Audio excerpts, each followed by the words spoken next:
Devastating losses stir up some long-buried emotions, forcing our characters to re-examine what their loved ones mean to them, and how much they're willing to sacrifice. Can change truly be enacted, or will the resulting consequences be too much to bear? Episode 8 Recap. Upon witnessing Su-jun get impaled, the janitor flees in a panic, and Se-ha chases after him.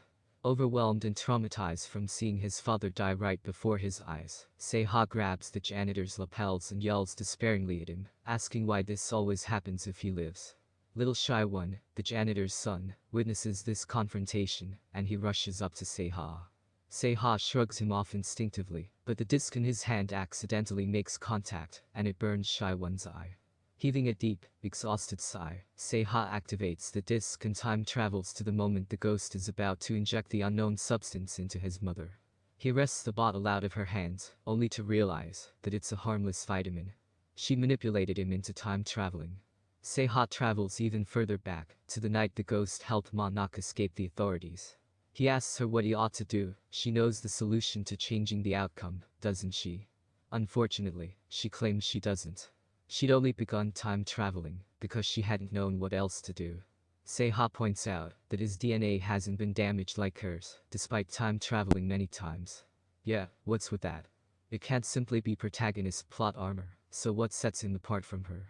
Se-ha has as many questions as I do, and he fires them off at the ghost. Does the janitor have to die for her to live? Did his father have to die too, or was it simply for the ID card? Declaring that she has no conscience, Se-ha asks if she feels even an ounce of guilt towards the victims. The ghost scoffs at that. Countless people died back in the Joseon dynasty, so why isn't he going back to save them, then? Se-ha accuses her of manipulating and ruining everything just to save herself. She turns that back around on him, though, and says he's the one ruining everything. Then why did you approach his mother, in order to set him on this path in the first place? Se-ha watches as the Ma-nak chase plays out, until Ma-nak comes running in his direction, and grinds to a halt in front of him. Oh my god, Ma-nak has a disfigured eye. Shy One is Ma-nak. Some of y'all guessed this in the comments last week, good call. Traveling back to the past again, Se-ha materializes out of thin air in front of the janitor and his son. The janitor grabs a fire extinguisher as a weapon, and when the ghost suddenly materializes too, he instinctively swings it at her, and knocks her to the ground. The janitor and his son run off as the ghost's body begins to disintegrate, but Se-ha teleports in front of them, blocking their escape. He raises his disc, as if to kill the janitor, only for the ghost to beat him to the punch, and do it herself. Wait, why did Se-ha have a sudden change of heart? I thought he returned to try and change things yet again, but I guess not.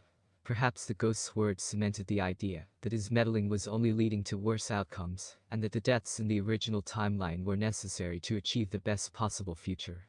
The security guard, aka the head of security in the present day, chances upon the scene, and Se-ha stops the ghost from killing him too. If no one reports this, he'll be lying here all night, Se-ha says, looking down sorrowfully at his father's corpse. Fast forward to the year 2000. Se-ha walks home alongside his 9-year-old self, then embraces him in a hug, and reassures him that he'll be okay. His mom loves him, and she's just having a hard time right now, so he shouldn't hate her too much. Oh, Se-ha, back in the present day, Se-ha slices his arm open, and pulls the spherical chip out of his arm. Quick-witted as ever, Se-baik realizes he time-traveled, and Se-ha tells her that he saw a world without the grid. Just then, Yeo-jin's phone rings with a call from Jong-yi, but Jae-yu interrupts her before she can finish delivering her warning. Se-ha puts his disc in the ghost's hand as Yeo-jin goes to check the door, and then the bombs are detonated, engulfing Yeo-jin in flames. No.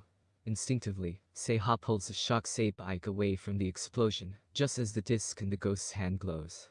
A split second later, Se-baik finds herself at the construction site she once investigated, while Se-ha is suddenly transported to a hallway. Yeo-jin walks by. This is the past.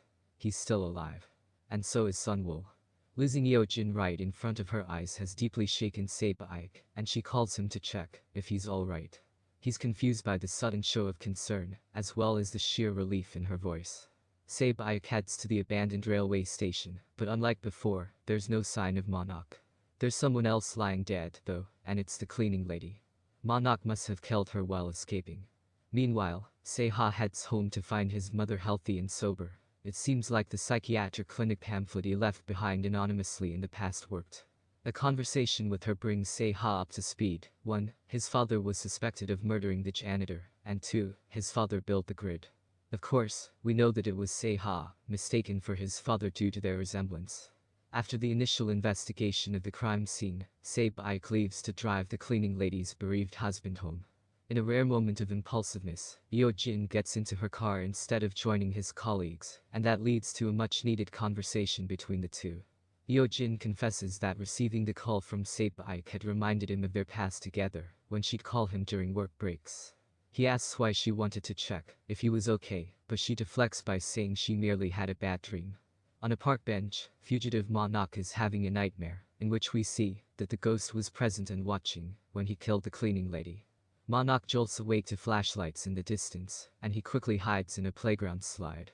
Jayu's men are searching for Ma-nok, and one agent draws nearer and nearer, stopping to peer up into the slide as Ma-nok holds his breath, and that's where the episode stops. Gosh, this show and its cliffhangers. At least it continued to give us more plot development this week, and it seems like Se-ha might be able to make small positive changes such as nudging his mother away from her depressive spiral, even though he can't alter the future too significantly. Though in a way, this can be considered a significant change, so perhaps Se-ha simply can't make immediate changes that are too large, but he can initiate a butterfly effect of chain reactions. I'm glad that we're also getting some long-awaited character development, with Se-ha strengthening his resolve and learning to keep a somewhat cooler head. In addition, Se-baek and Yo-jin have shifted from defensive hostility to awkwardly circling around each other, which seems to bode well for a possible reconciliation. Both their sharp edges have been softened by what they've been through, especially Se-baek, and I hope they get that second chance they're unconsciously wishing for. I think the show's uneven pacing really worked to its detriment, because we've seen in the past 2 episodes that it's fully capable of tight and fast-paced storytelling. Its meandering start did no favors to the story, and now I'm left nervously wondering how it's going to wrap up its story convincingly in just 2 episodes. I suppose this means that the timeline we're on now is likely the one we're staying in, since our main characters are all alive, few, and they're all one step closer to solving the mystery. Then again, it's often 1 step forward and 2 steps back with this show, so I hope it doesn't renege on its progress. There are still so many questions to be answered. What's the key difference between Se-ha, who's still healthy, and the ghost, who's crumbling away? Why doesn't the ghost have an identity, and what motivated her to time travel in the first place? If the ghost set Se-ha's time travel in motion, causing him to be mistaken for his father as the founder of the grid, did this current timeline spark the ghost's time traveling too? And if that's the case, which came first? Also, Se-ha seems to have come to a tacit understanding with the ghost that both the janitor and his father had to die in order for the grid to be built, but I'm not sure I'm buying that just yet. So far, the drama seems to be keeping to the first law of thermodynamics, which states that energy cannot be created or destroyed, only transformed and transferred. In other words, it's like the law of equivalent exchange, in that humankind cannot gain anything without first giving up something of equal value. When the janitor was saved, Soo-jun died in his place. When Yo-jin was saved, the cleaning lady died.